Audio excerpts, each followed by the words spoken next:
Well, since the motor's in there, even though it's not 100% yet, because we got to pull it out and do the finish for the mounting, it's in there good enough for me to start test fitting some things. And you can see I've got some ratchet straps held up. I'll explain all that in a second. But I found several problems that I'm trying to work through right now, just because I know they're problems, and if I fix those problems, then I can go find other problems. So let me show you my problems.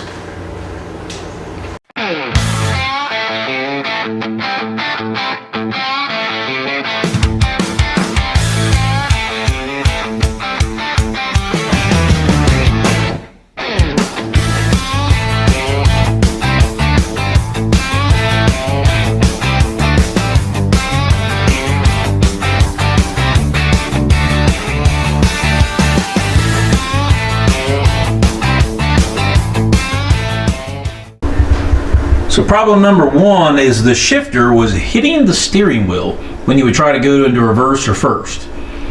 And that is going to be its home, and I thought, well, that needs to be fixed. And so I found out how you take a shifter apart on this thing. Yeah, I didn't know. So I had to cut this section right here out of it. I cut that much out of it, and that had a pinhole. I tried to twist the thing off thinking it would twist off. Yeah, that was a bad idea. I messed up the inside of it doing that. Good news is I was able to fix the inside of it, and this is probably not entirely dry yet. Ooh. Maybe it is. We'll test that, set that up on the bench, and I'll show you in a second. But I had to cut me some grooves down in there and line it back up with a new roll pin. And what happens is you actually pry the face out of that thing, and it's got a nut on the inside. I know there's a lot of you out there watching this going, well, duh. Well, I didn't know. I thought maybe it just twisted off there like it was threaded or something. So since this thing appears to be dry, what do I do with that? Okay, so I'm going to put this on here. So that goes on like so.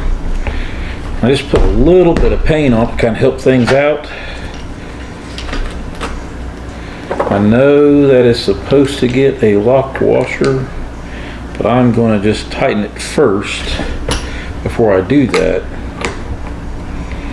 Run it down on that some.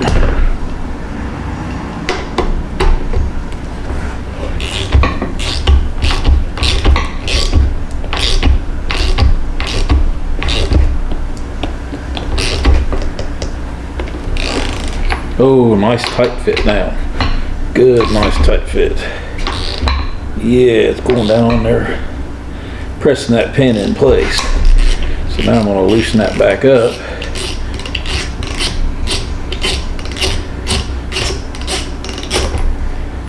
Yep. Now I'll put my lock washer on there, just like so, and start my nut back on there again.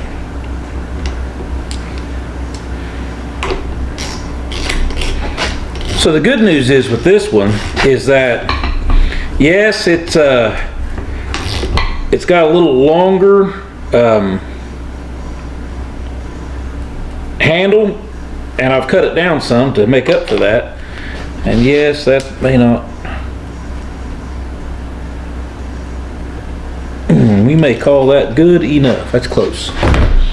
And so yes, it's got a little longer handle, but where it doesn't have as long as the throw, I know a lot of that needs to be cleaned up, but it doesn't have as long as a throw as the old one, and so it doesn't hit the dash and it doesn't hit the center console, but when it came over, it hit the steering wheel. So let's put this in and see if it clears the steering wheel now.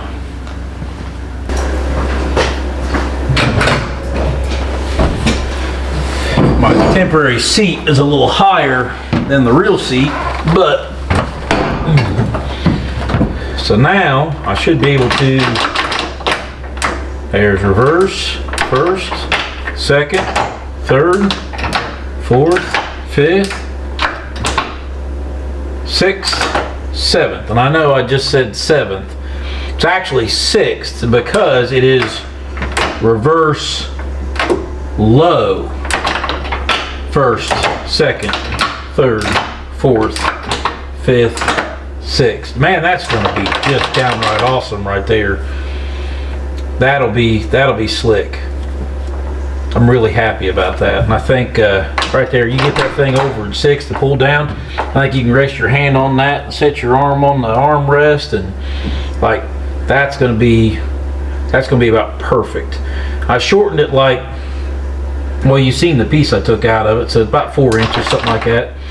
I can't remember the measurement I took now, so I got to put my cap back in it. But that right there, like, we're in business. It was coming up here and it was hitting the steering wheel right here, which as of right now is just freewheeling.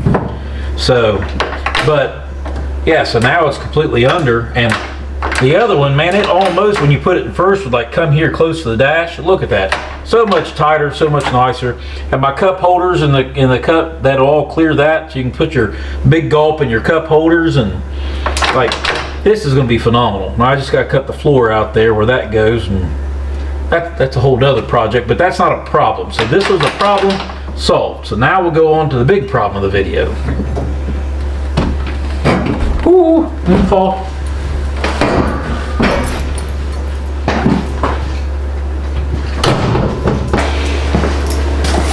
Okay, so for the big problem of the video, and I've got several of my grill pieces out here, I've got this piece, and I've got this ratchet straps pulling back on it because I've got it measured from the bolt hole to the cab mount there and the inner fender over there, and this is about where things should sit. I wish it wasn't.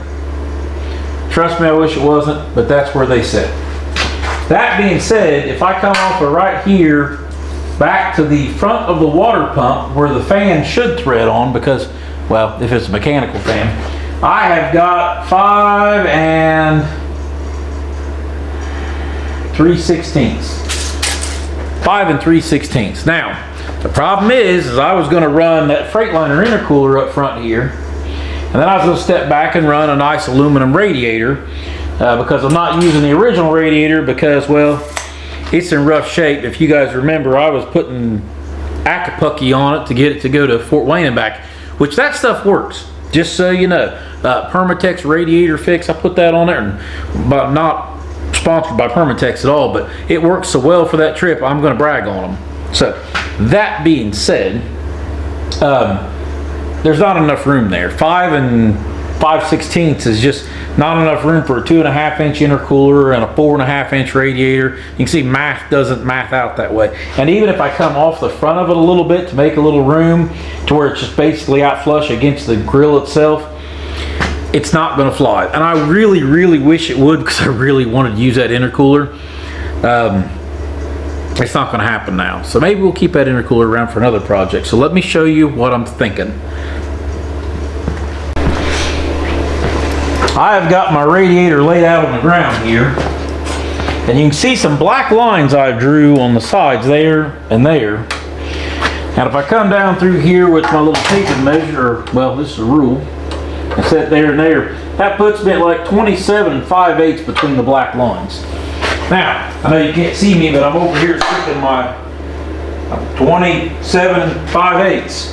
So if I cut at these black lines right here, yes, I'm going to cut a perfectly brand new radiator, and I'm going to explain why. If I cut at these black lines, this will fit inside that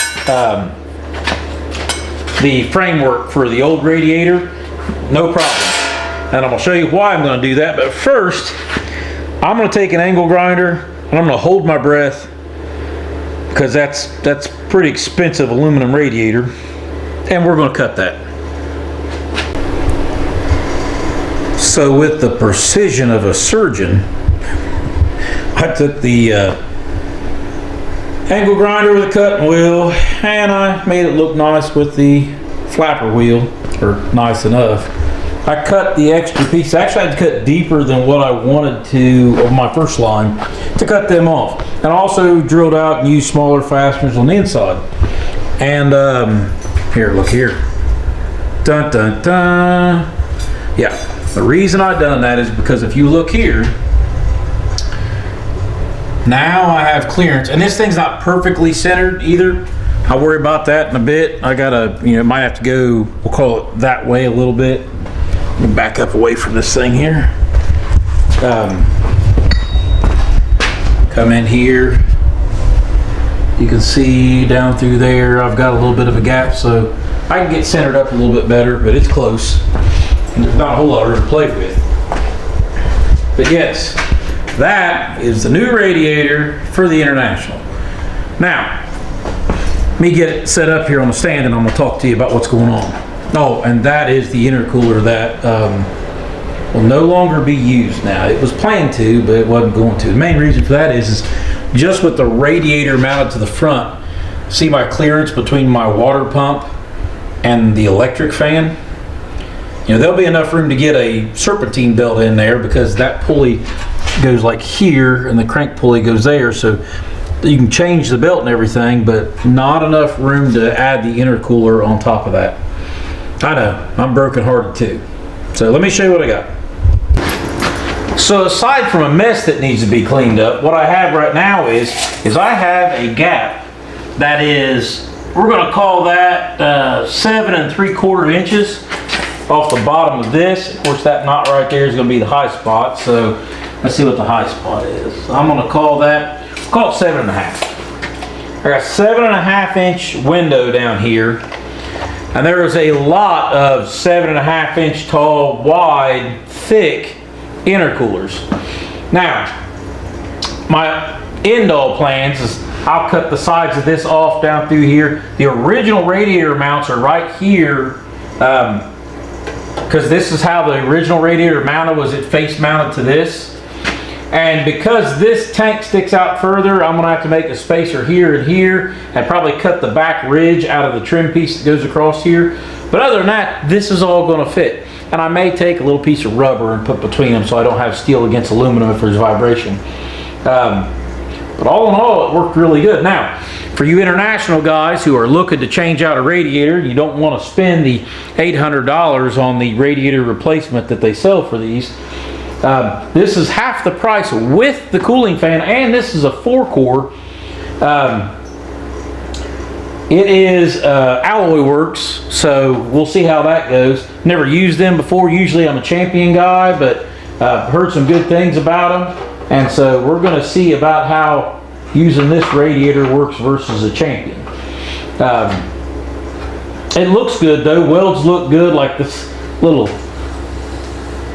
meaty cross through there, but we'll see how it goes. If it doesn't go well, you guys will find out about it. However, back to my talking point here, is these fins I'm going to cut off down through here to be even with this, so when it goes through the other holes that exist behind this, it'll there won't be this extra hanging out here.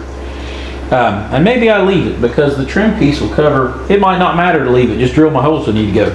What you guys need to know is this is a radiator out of an E350 from 1988. That was a diesel Econoline van that was offered with a 7.3 IDI diesel.